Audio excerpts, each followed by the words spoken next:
It looks a little bit, not much though.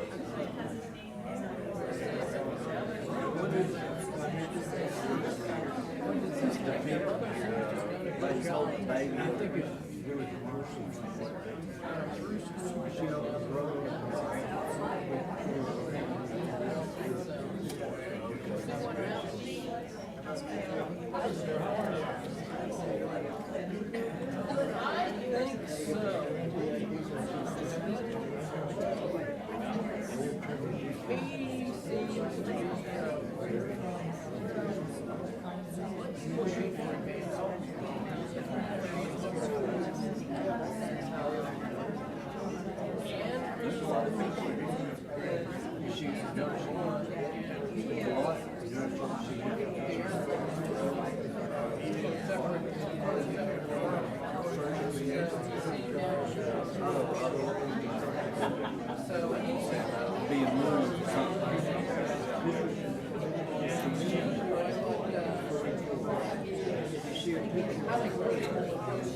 His brother didn't do that good, did he?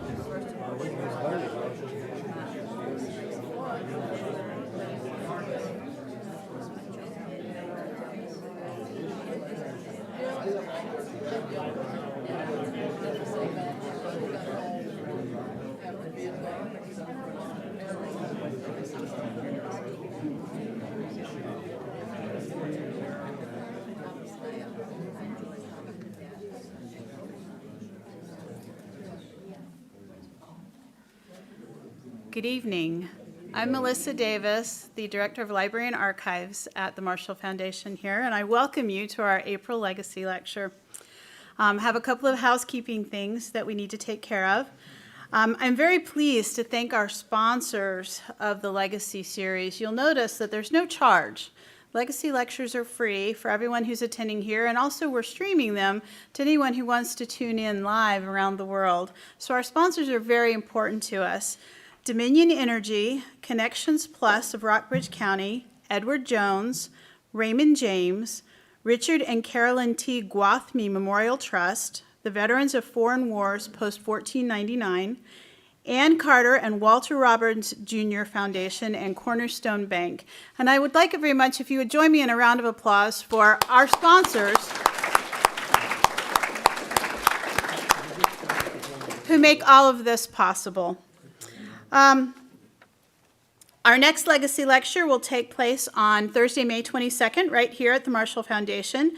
Steve Drummond, a journalist at NPR, will speak on his book, The Watchdog, How the Truman Committee Fought Wartime Corruption. I hope you'll put this presentation on your calendar.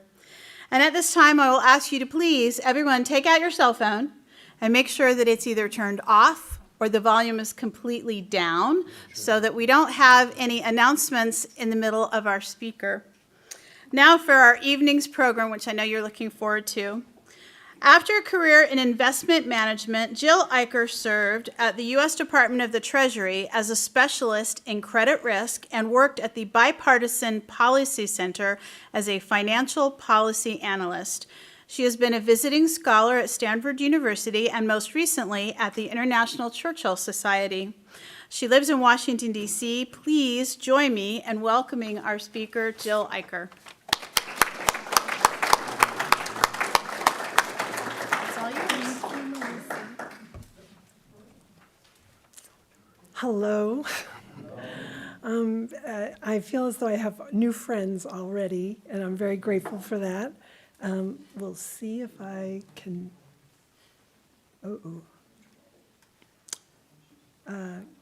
Glenn, I might need your help. Excuse me, sorry.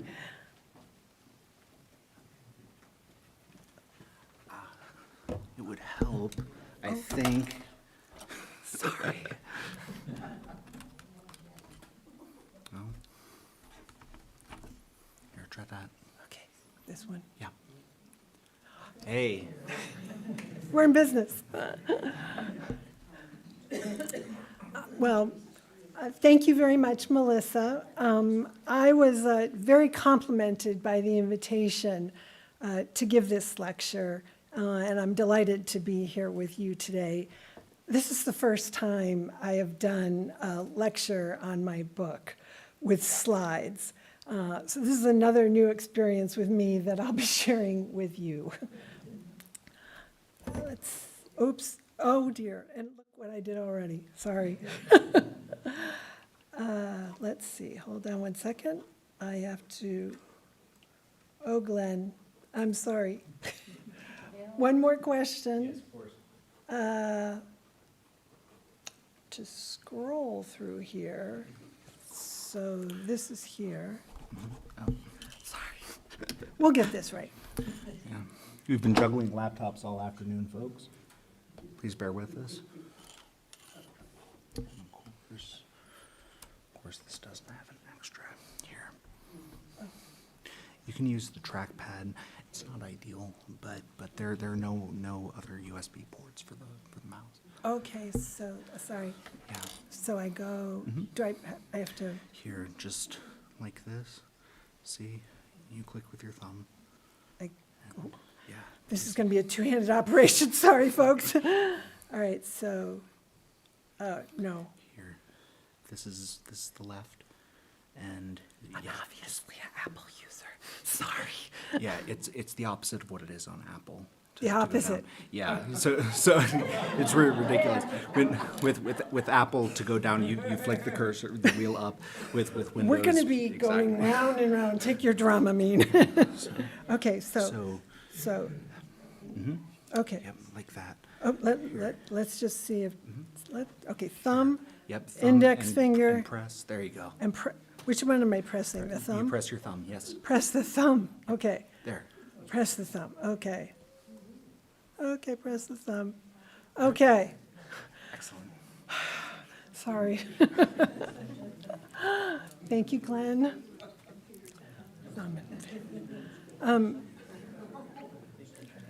So, first I'll tell you what the story's about, how's that?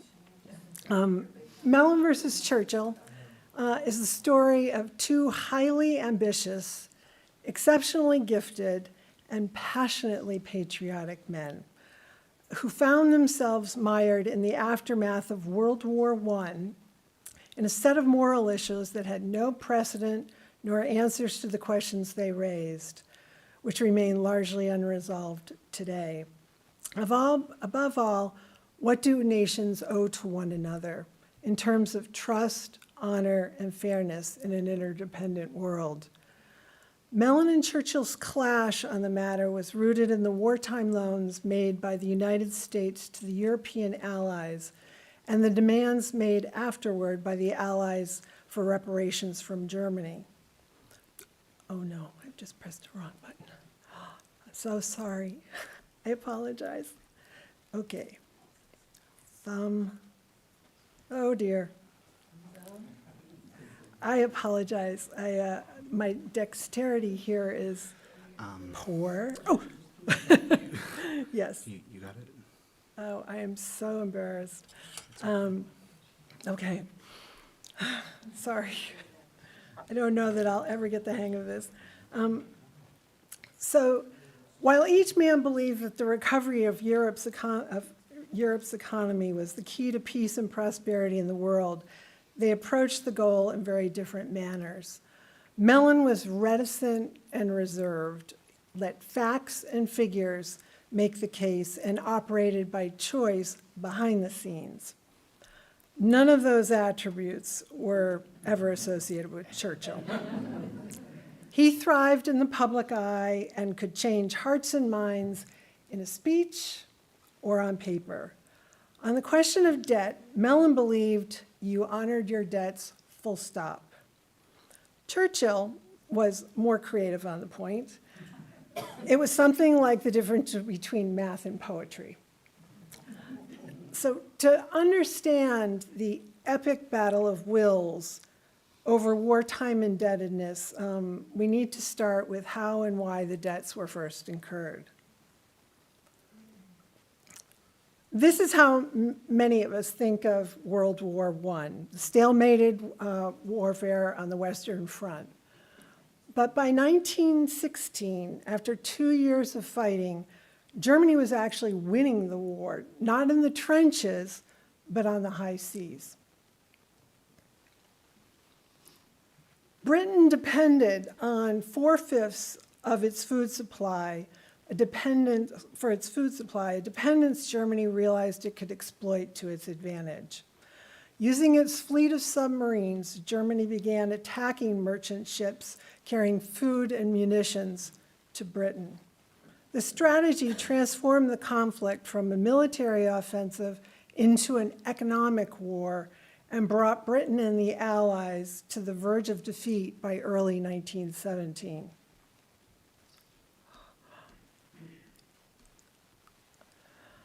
Britain was virtually insolvent. It had exhausted its international credit with commercial banks and was about to default on loans to its primary banking consortium led by J.P. Morgan. The reality was that only the U.S. government could provide the financing Britain so desperately needed.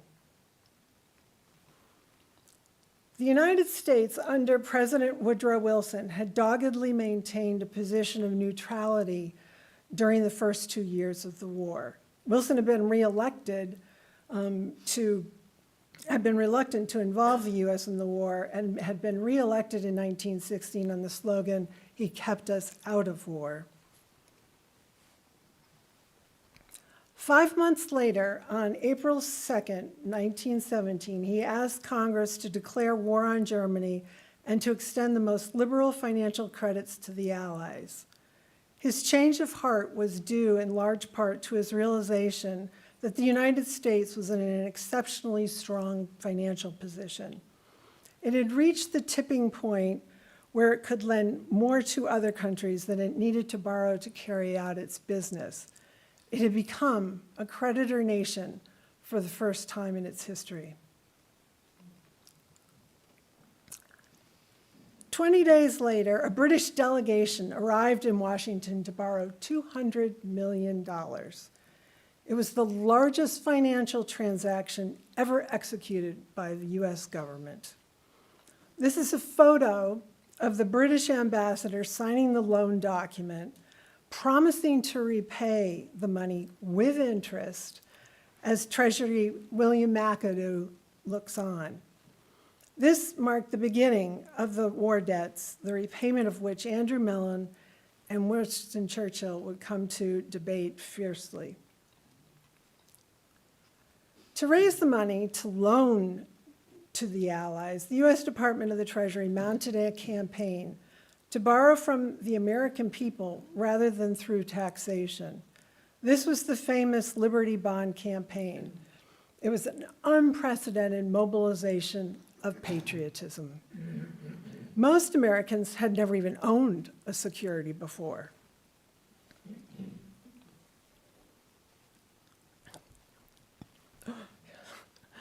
The government enticed them to buy the bonds by paying interest, as this poster says, every 6 months. The Treasury Department also promised that the American people, that the Allies would repay the loans in full with interest. Neither Mellon nor Churchill had any role in the lending or borrowing of the money. They were involved in the war, but in very different ways. At age 62, Mellon was one of the wealthiest and most successful businessmen in the US. His banks were heavily involved in lending to the Allies, and his enterprises in oil, steel, aluminum, and chemicals were benefiting economically from the war. As for Churchill, the war at first advanced his career, but then almost destroyed it. Elected to Parliament in 1908, he rose to the First Lord of the Admiralty, but was discredited after the disastrous Dardanelles campaign and removed from office. Politics was his passion, but he made his living as a lecturer and a writer. With American money, men, and munitions, the war ended in an armistice on November 11, 1918. At the Paris peace talks 2 months later, President Wilson presented a plan for the New World Order, emphasizing collective security by establishing a League of Nations. While Wilson was trying to win the Allies' approval for his plan, they were trying to engage him in a discussion about all-around settlement of war debts. Sorry.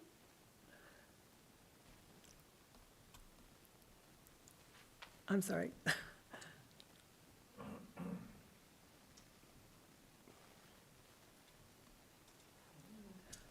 Wilson rebuffed their overtures and reiterated his administration's policy to collect the war debts and to leave reparations as a matter for the Allies to settle.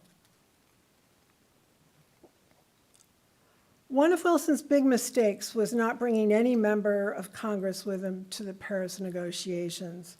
Even before this miscalculation, Congress had expressed its resentment of the historic growth of presidential power.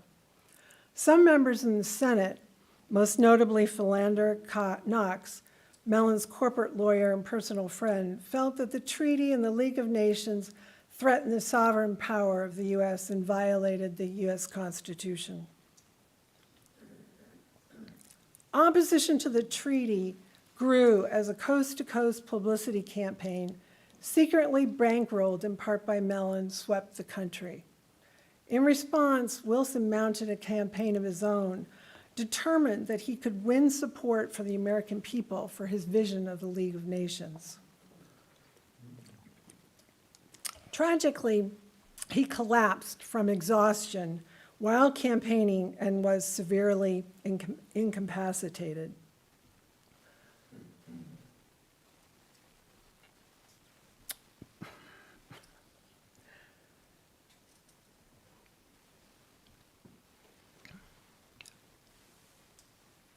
I'm sorry, you're seeing a woman who really doesn't have the proper dexterity for this. I apologize. I'm so sorry. I'm sorry. Okay, I'm stuck. All right. I apologize. Ma'am,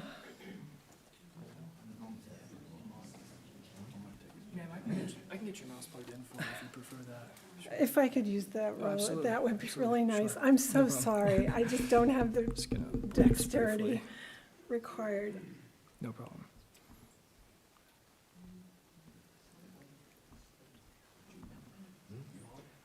All right, which slide were you on, ma'am?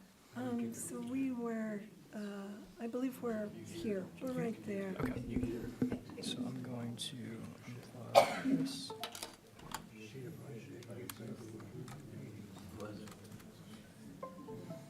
Okay, let's make sure this works. See the notes. Oh, right.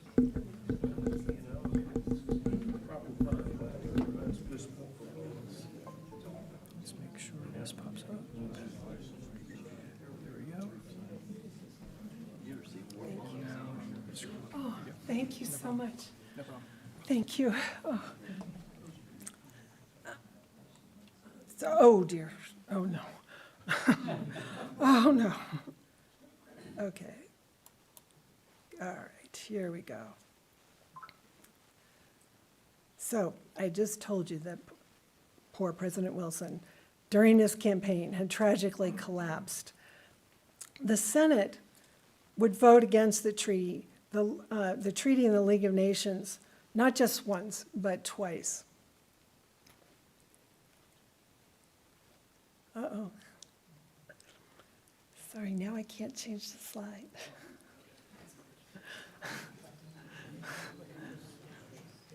I got the wrong USB, that's my fault. There we go. Go ahead and try now. I really am a fine researcher. Go ahead and try now. Okay. There we go.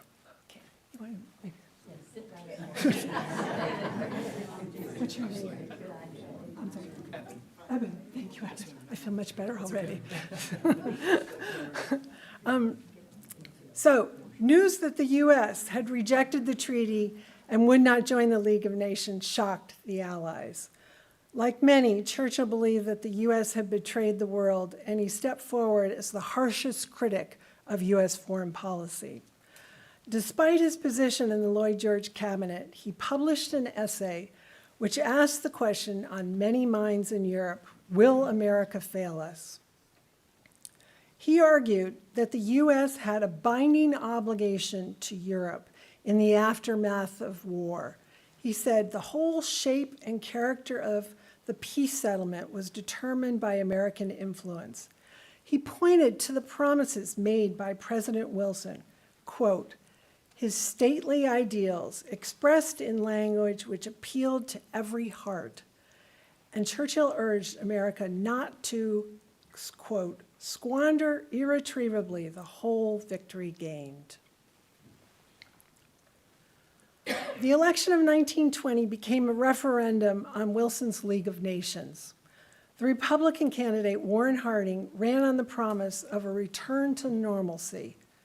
He vowed to focus on domestic issues, not world reconstruction.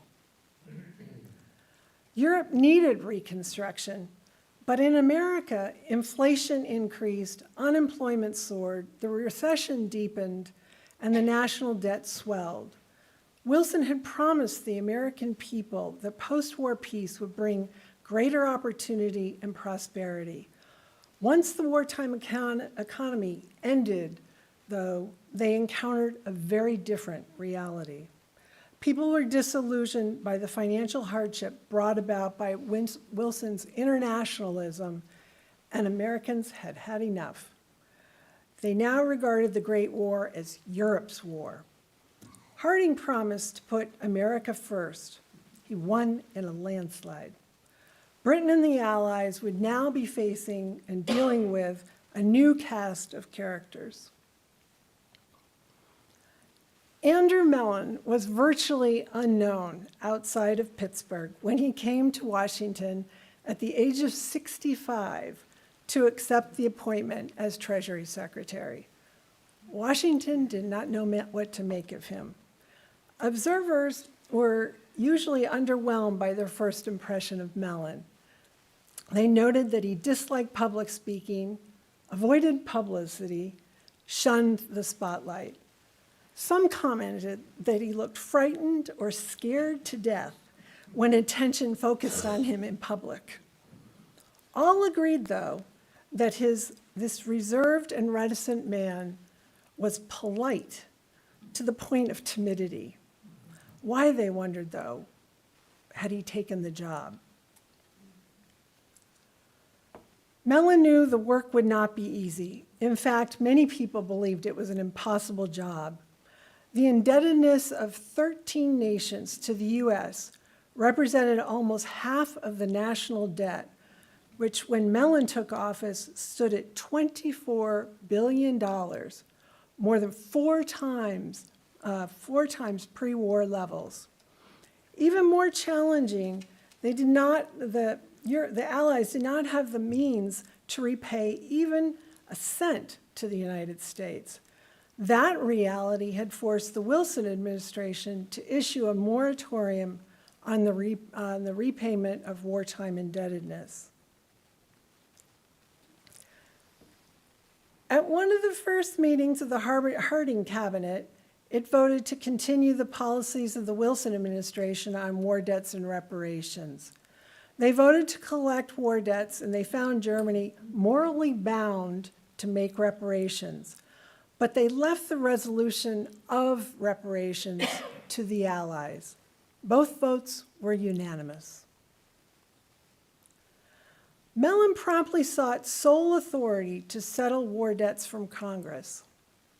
In his request, he stated that he would seek to negotiate settlements that would be within the ability of each country to carry out. To Mellon, the job was to find a workable settlement between creditor and debtor, and he warned that to insist on payment might be disastrous to the people of the Allied countries. Few understood the responsibility and challenges of being a creditor better than Mellon. He had been lending money since he began working in his father's bank at the age of 19. The Republican Congress, though, feared that Mellon would be too sympathetic to the Allies and denied his request. Instead, Congress established a 5-member debt commission headed by Mellon. But to underscore its authority over the executive branch, it set the terms for settlement of the debt. They stipulated a maximum repayment period of 25 years, a minimum interest rate of 4.25%, and they put a prohibition on cancellation of any foreign indebtedness. Congress had tied Mellon's hands. At this time, Churchill was serving in the Lloyd George cabinet as colonial secretary. The displeasure of the British people with their government had reached the boiling point. Ireland was threatening civil war if not granted its independence. Demonstrations were erupting across the country due to high unemployment, and the U.S. was positioning itself to take command of the high seas. In jeopardy of losing his seat in Parliament, Churchill gave a rousing speech, blaming Britain's economic ills on U.S. policy on war debts. He charged that the United States was blind to the fact that the debts could never be repaid.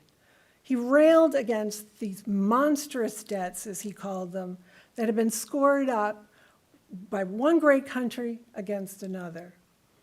Knowing his words would be heard across the Atlantic, he not only shamed the United States for its myopic foreign policy and intransigence on war debts, but he chided America for the long delay in what he said, quote, the position which is at once her duty and her due. Churchill provided the conceptual framework for the first step in the British campaign. He proposed that the British government adopt a seemingly magnanimous policy on war debts that would state that in no, quote, in no circumstances do we propose to ask more from our debtors than is necessary to pay our creditors. British Treasury officials objected to the concept, arguing that the policy was both disingenuous and inflammatory. They pointed out virtually all of Britain's debtors were insolvent, and therefore it would be impossible to collect any amount near what Britain owed the United States. The United States was Britain's sole creditor.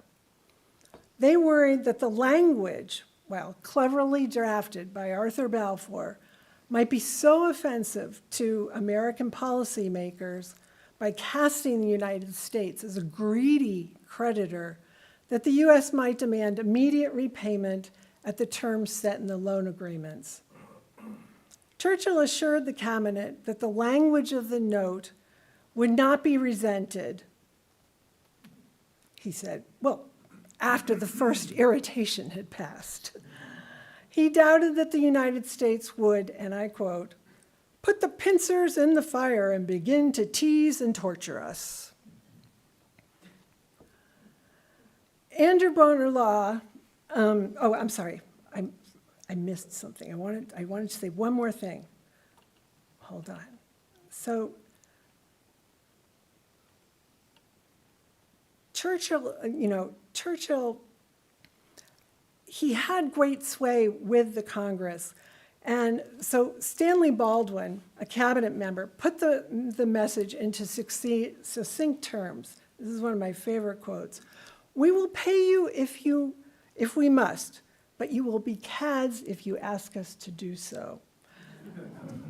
The Balfour Note was the first communication Andrew Mellon received from the British government about wartime indebtedness.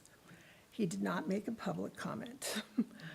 Launched like a missile, the Balfour Note backfired even in the London press, and the Lloyd George government fell soon thereafter. Churchill was out of government. Andrew Bonar Law became prime minister and appointed Stanley Baldwin, Chancellor of the Exchequer. Baldwin was tasked with going to Washington to negotiate a settlement of Britain's war debts to the United States. Formerly a German ship, the SS Bismarck, which is on the left side of your slide, was a reparation from Germany to the British government. It was renamed the RMS Majestic and became the jewel of the White Star Line. This was the ship that Baldwin and his delegation sailed on during a terrible storm on its first New Year's Eve voyage on December 31st, 1922. The Anglo-American debt negotiation had become more crucial while the delegation was en route, because the lack of resolution on German reparations had pushed an enraged France to the breaking point.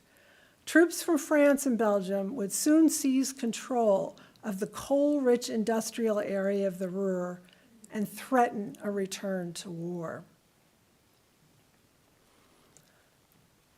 In a series of tense but businesslike meetings between the Baldwin delegation, there they are, arriving in the US, Mellon came up with settlement terms that Baldwin would lobby Bonar Law to accept and that he would lobby to Congress to approve. These were more generous than those set by Congress. Mellon viewed striking the first settlement with Britain as an imperative. Britain was both the largest debtor nation to the US and the only solvent one. It would then serve as a model for settlements with the other debtor nations.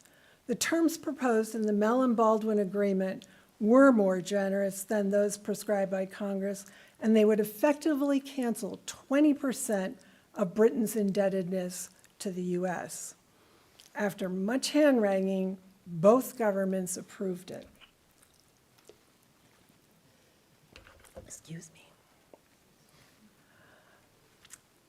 It was at an architectural gem in London that Mellon and Churchill met for the first time. Stanley Baldwin, now Prime Minister, opportunistically introduced them on the landing outside the Chapter House. And I don't have my pointer, but the two brown strips of carpet in the foreground of the picture on the left, that's the area I'm talking about. That's the landing. So you can see how intimate a space it is. And so this is part of Westminster Abbey. And at the time, they were there for a celebration of Anglo-American friendship. Britain was honoring Walter Hines Page, the American wartime ambassador to Britain, with a plaque to be placed in the chapter house in the east cloister of the Abbey. While the congregation were taking their seats in the main Abbey, Baldwin introduced Mellon and Churchill in this intimate space before the private unveiling ceremony took place. Not having a pointer, but I'm going to tell you that following the unveiling, Mellon and Churchill followed Baldwin and the Page family out through the cloisters and into the main abbey. So the octagonal building there is where the chapter house is. And so they would go out through the cloisters and then come back into the main part of the abbey, which is at the lower part of the image here. In the sections normally occupied by the choir, Mellon and Churchill turned in opposite directions to take their seats.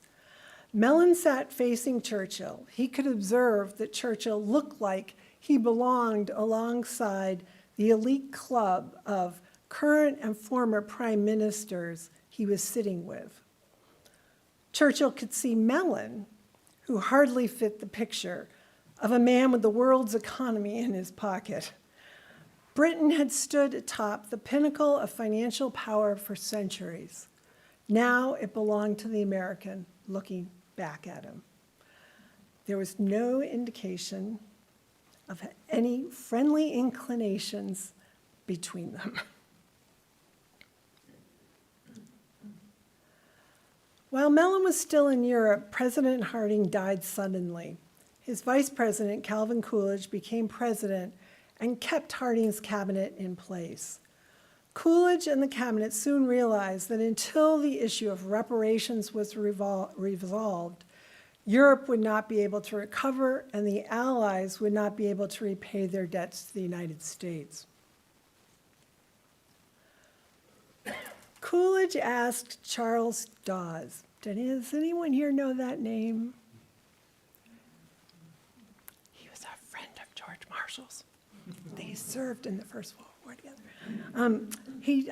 So Coolidge asked Charles Dawes to be his running mate in 1924. But before that, he asked him to lead a commission to design a plan for the reconstruction of the German economy and hopefully to end the occupation of the Ruhr. Dawes had served in the Harding administration as director of the budget office and had been privy to policy discussions related to the economic recovery of Europe. A friend who met with him frequently, George C. Marshall, would later be tasked with a similar assignment, as you well know.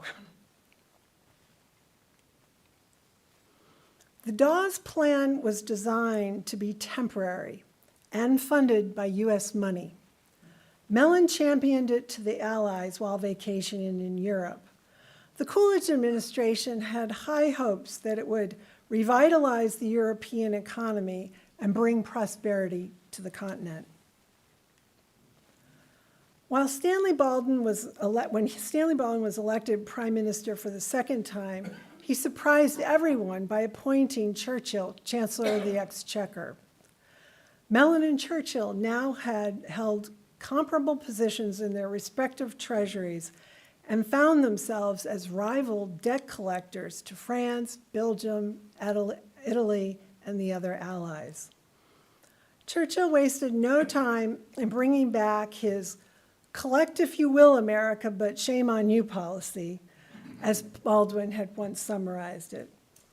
New in the office, Churchill also introduced a different argument for all-around cancellation, asserting that Britain had made the greatest sacrifice of all nations.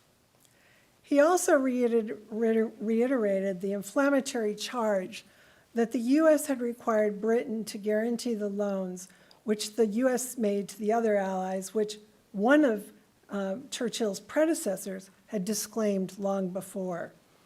The charge infuriated the U.S. Treasury Department and the U.S. Congress.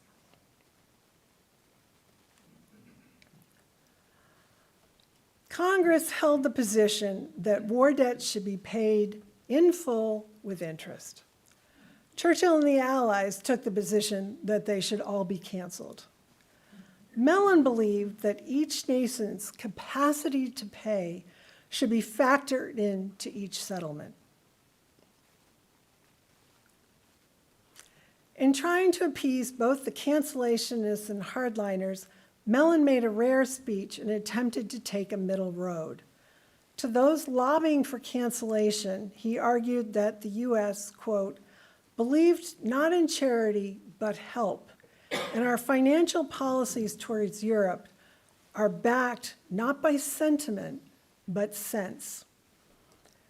He made the point to those lobbying for full repayment that Europe was America's best customer, and that it would be better to have solvent customers in the future than to insist on terms that would force them into bankruptcy now. Mellon's approach was textbook business loan management. On the same day, Churchill spoke. He reiterated his argument for all-around cancellation, asserting, quote, "We have never taken the view that the cost of shot and shell fired in common cause can be considered morally and sentimentally on the same footing as ordinary commercial debts." It was the difference between math and poetry. Traveling to President Coolidge's boyhood home in Vermont, Mellon and fellow commissioner Senator Reed Smoot proposed more generous settlement terms for Belgium to honor a promise made by President Wilson at the Paris peace talks. The Debt Commission would go on to give more generous terms to successor debtors, which only further infuriated Britain and France. As the economic conditions continued to deteriorate, hostility towards the U.S. in Britain and France intensified. Mellon set sail for his annual summer vacation in Europe in July of 1926. In light of anti-American hostilities, Mellon enlisted Teddy Rousseau, a banking executive and former newspaperman, to arrange the logistics.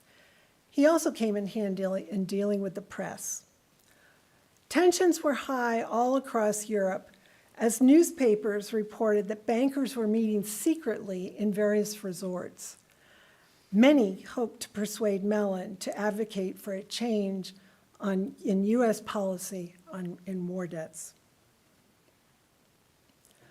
The British press fanned public antagonism on the British settlement with the U.S., casting the U.S. once again as a greedy creditor. Churchill weighed in, charging that the U.S. policy on war debts was unwise, short-sighted, and designed to win cheap cheers and a reputation for firmness. One concerned editor, Walter Layton, called for the Mellon and Churchill to let go of, quote, "this ugly international controversy, which unless controlled threatens to flare up like naphtha." He railed that, quote, "when Europe cries Shylock, America cries Sponger.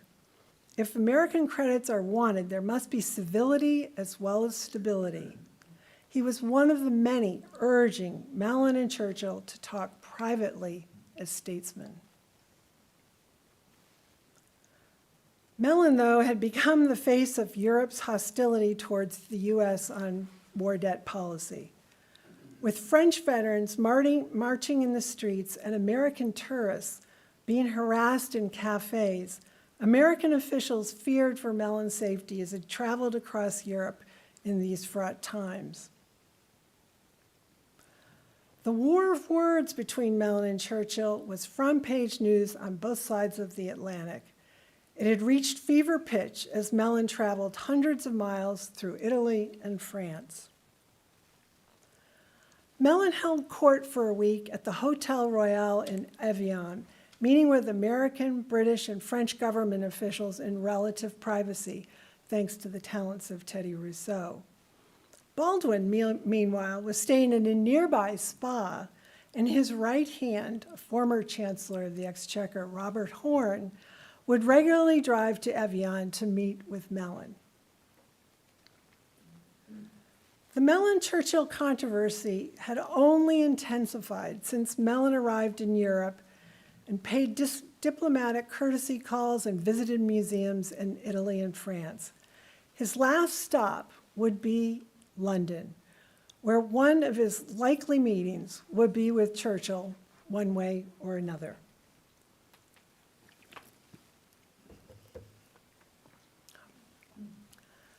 Churchill, meanwhile, had his hands full back in London with a national coal stoppage that Baldwin had left in his care. Churchill, though, was well aware of the discussions taking place with Mellon and international bankers across Europe. Many in British and American political circles felt that the public Mellon-Churchill war of words about the debts, I'm sorry. Oh, uh-oh. What? Sorry about that. Many in the British and American political circles felt that the public Mellon-Churchill war of words about the debts had needlessly poisoned Anglo-American relations. These concerns prompted that, oh, I'm sorry, what am I doing? I apologize, I'm doing something. Not sure. You just need to Okay. go back a little bit. Yeah, I'm so sorry. There we go. Sure. All right, so I think it's the cursor needs to be in a certain place. Oh, I see. Okay, so maybe that's it? That should be safe. Okay, I'm sorry.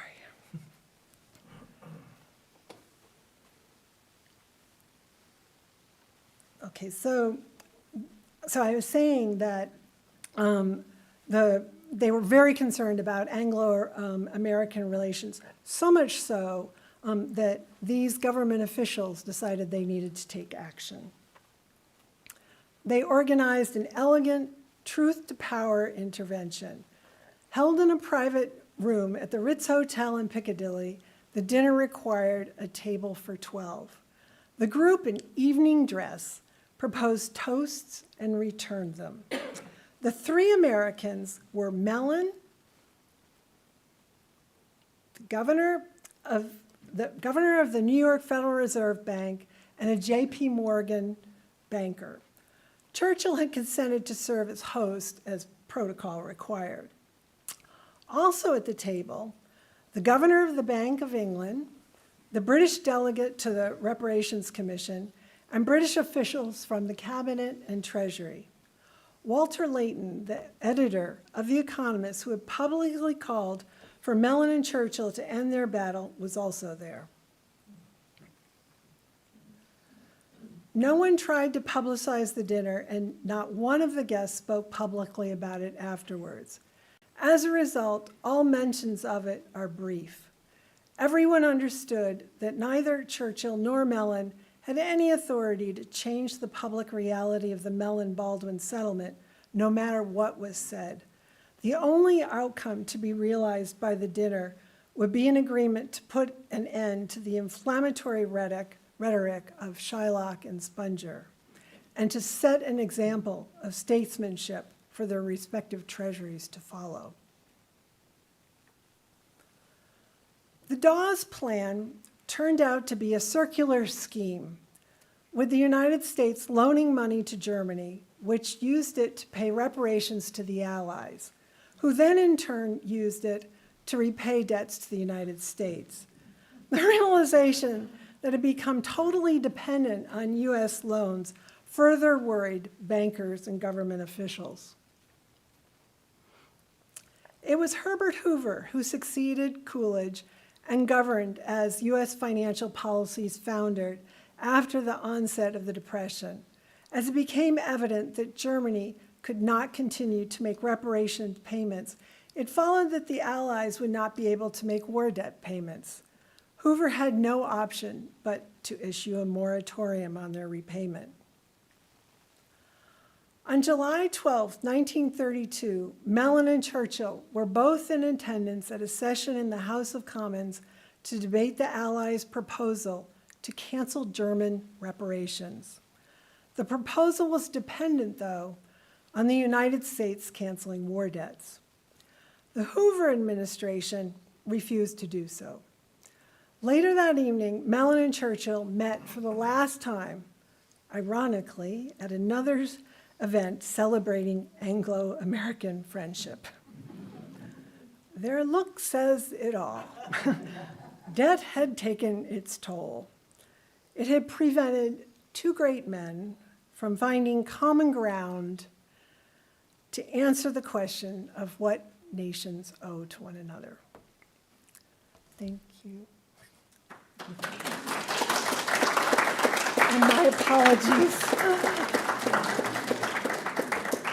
I would be happy to answer questions. Thank you very much. Assistance. No, I'm so sorry, I need remedial training. It was fine. We have time for a few questions, and I have a microphone, so if you would let me bring the mic to you to ask your question, then the people who are watching online can hear your questions. Hi, I'm Easley Moore. What percentage of loan principal was ever collected by the U.S.? I'm going to give a long answer. You'll find out the reason why. Only Finland and Hungary repaid their debts to the United States. Any in portion full. of it? They repaid in full. But what portion overall did the U.S. get back? Approximately $2.3 billion was repaid, Out of how many? including interest. Including interest. No. The loan was originally how many? The principal of the loan was $10 billion, We got about 25% back, maybe? not including interest, right. Other questions?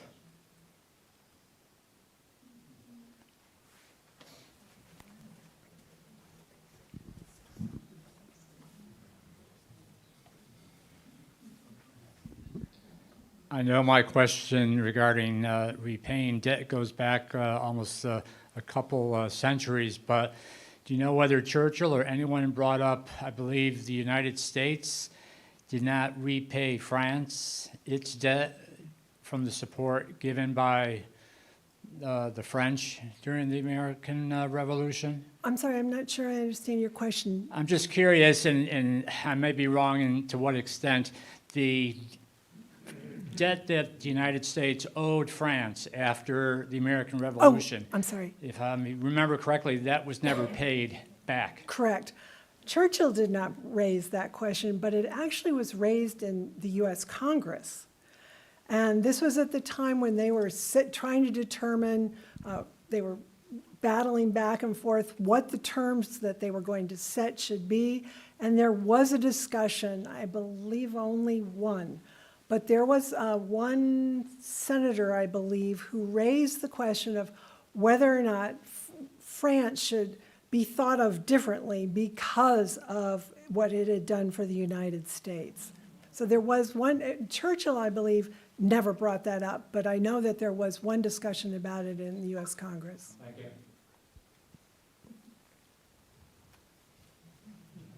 I think that Germany repaid their war reparations with inflated or deflated money from the Depression. Because a Deutschmark was not worth burning in the stove. Well, around 1924, 25, 26, that was true. That was when the new currency came in place. 5 years later, by the time of the Depression, the currency, the German currency, had somewhat stabilized. And that was why the United States was working so hard. The Dawes Plan obviously was failing, and so it was replaced by what was known as the Young Plan. And the currencies had been so destabilized in France, in Germany, and the British currency was under pressure. But by the era of the Depression, the currency had stabilized thanks to the Young Plan. But then, of course, everything went awry with the onset of the Depression. So, Any other questions? Okay, hold on.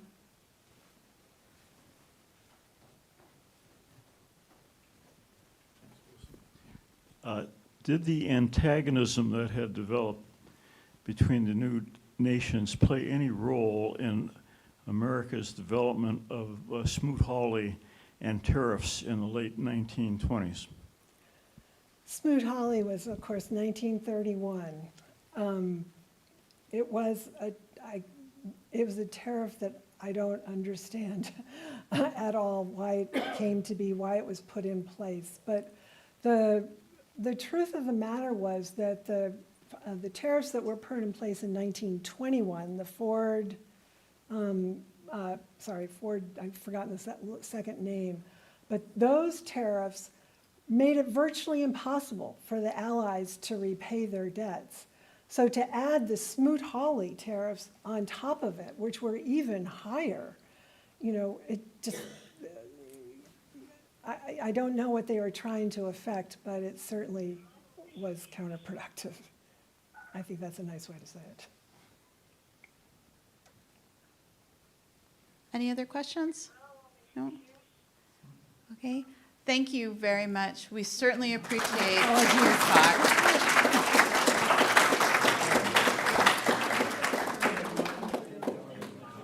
So sorry. No, it's okay. I'm sorry, Marissa. I'm Don't sorry. worry about it.